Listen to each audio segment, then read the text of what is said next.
আসসালামু আলাইকুম। একটা ব্যাটার যখন এই রকম ব্যাটিং করে তখন কোনো প্রকার অ্যানালাইসিস কাজে দেয় না, তখন কোনো প্রকার গেম প্ল্যানও কাজে দেয় না। সাউথ আফ্রিকার কোনো প্রকার গেম প্ল্যান আসলে এই জায়গাটা কাজে দেয় নাই।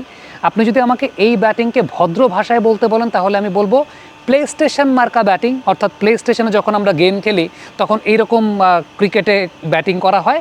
আর যদি আপনি আমাকে একটু পাড়া মহল্লার ক্রিকেটের ভাষায় বলতে বলেন আমি বলবো ইচ্ছা মতো পিটা, ইচ্ছা মতোই পিটিয়েছেন ফিন অ্যালেন। এবং কমেন্টেটর একটা কথা বলছিলেন যে দ্বিতীয় ইনিংসে বল এক সুতাও মুভ করছে না, বল এক সুতাও মুভমেন্ট করছে না, না সেটা পেস বোলারদের না সেটা স্পিনারদের।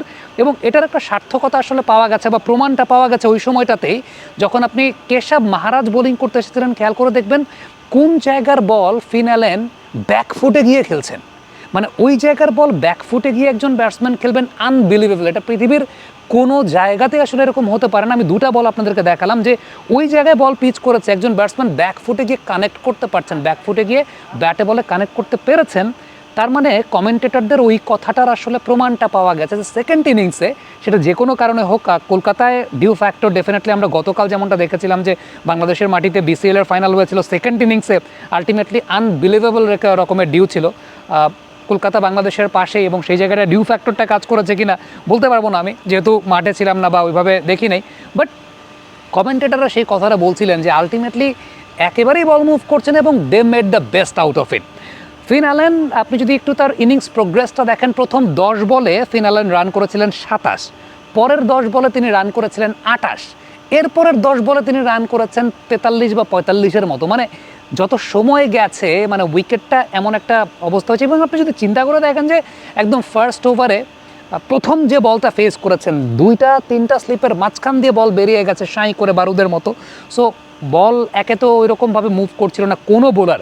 মার্কো ইয়ানসেন ডেফিনেটলি, অ্যানালাইসিস যেটা বলে যে মার্কো ইয়ানসেন নিউজিল্যান্ডের টপ 3 ব্যাটারের উপর প্রভাব বিস্তার করবেন। বা আজকে এমন একটা দিন ছিল যেদিন আসলে সাউথ আফ্রিকার কোনো গেম প্ল্যান কাজ করে না। মার্কো ইয়ানসেন ওপেনিংয়ে বোলিং করতে এসেছেন ঠিকই, এর আগেও অতীতে এই 3 ব্যাটার, নিউজিল্যান্ডের প্রথম 3 ব্যাটার, তাদের পরিসংখ্যান যেটা বলে যে বাঁহাতি পেসের এগেনস্টে তারা স্ট্রাগল করেন।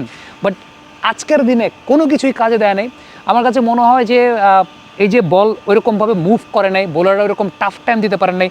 কমেন্টেটররা বারবার এই কথাটাই বলছিলেন যে সেকেন্ড ইনিংসে আলটিমেটলি যে বিষয়টা দেখা গেছে যে বলের মুভমেন্ট একেবারে ছিল না। এবং সেটাতে একটা অনেক বড় প্রমাণ আপনি মানে যে জায়গাটাতে কেশব মাহারাজের বল ব্যাকফুটে গিয়ে পেয়েছেন ফিন অ্যালেন, এখানেই বোঝা যায়। তবে একটা বিষয় তো অবশ্যই ক্রেডিট তো দিতে হবে, কন্ডিশনটা যাই হোক না কেন, হ্যাঁ condition goat better for batting, but সেটার এক্সিকিউশনটা তো ব্যাটসম্যানের মধ্যেই।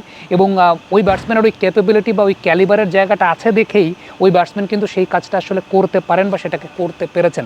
সো সব কিছু মিলে আপনি যদি আমাকে বলতে বলেন মানে আনবিলিভেবল রকমের ব্যাটিং, এবং কন্ডিশনটা অবশ্যই সহযোগিতা করেছে। কন্ডিশনটা সহযোগিতা করেছে দেখে আপনি দেখবেন যে ফিন অ্যালেন যখন শটগুলো খেলেছেন তার ব্যালেন্স কিন্তু চোখে পড়ার মতো, এবং প্রপার বডি ব্যালেন্স মেনটেন করে ব্যাটিং করেছেন এবং he executed that very well, which is the most important thing. হ্যাঁ, কন্ডিশনের একটা সুবিধা বা একটা সুযোগের জায়গাটাও নিউজিল্যান্ডের দিকে ছিল, বাট অ্যাজ আ ব্যাটসম্যান যখন সেটাকে আসলে এমফাসাইজ করেছেন আমার কাছে মনে হয় যে ইট ওয়াজ দ্য বেস্ট আউটপুট।